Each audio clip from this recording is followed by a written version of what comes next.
എൻ്റെ ഉണ്മയുടെ, എൻ്റെ അസ്തിത്വത്തിൻ്റെ ആധാരമായി നിൽക്കുന്ന പൊരുൾ എന്താണെന്നറിയുക. ജനനത്തിന് മുമ്പ് എനിക്കൊരു നിലനിൽപ്പുണ്ടായിരുന്നു. മരണാനന്തരം എനിക്ക് എന്ത് സംഭവിക്കുന്നു?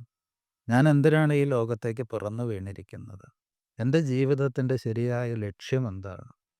ഇപ്രകാരം എനിക്ക് എന്നെക്കുറിച്ചുള്ള ആത്യന്തികമായൊരു അറിവുണ്ടാകണം. പലപ്പോഴും ഈ അറിവില്ലാതെയാണ് ഈ സാധാരണ ലോകർ ജീവിച്ചു പോകുന്നത്. പലപ്പോഴും ഈ ചോദ്യങ്ങളൊക്കെ പലരുടെയും ഉള്ളിൽ ഉദയം ചെയ്യും.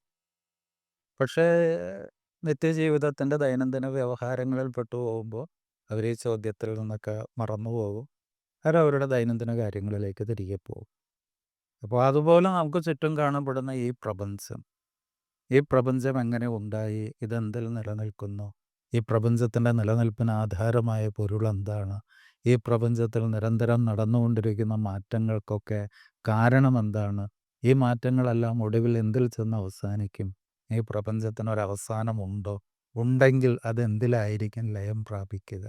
ഇപ്രകാരം നമുക്ക് ചുറ്റും കാണുന്ന ഈ ലോകത്തെ സംബന്ധിച്ച് നമുക്കെന്തറിയാമെന്ന് ചോദിച്ചു കഴിഞ്ഞാൽ, നമ്മൾ പഠിച്ചിട്ടുള്ള കുറേ കാര്യങ്ങളൊക്കെ ഉണ്ട്. അതറിയാം എന്നല്ലാതെ പ്രപഞ്ചത്തിൻ്റെ ആത്യന്തികമായ പൊരുൾ എന്താണെന്ന് നമുക്കറിയാൻ കഴിഞ്ഞിട്ടില്ല.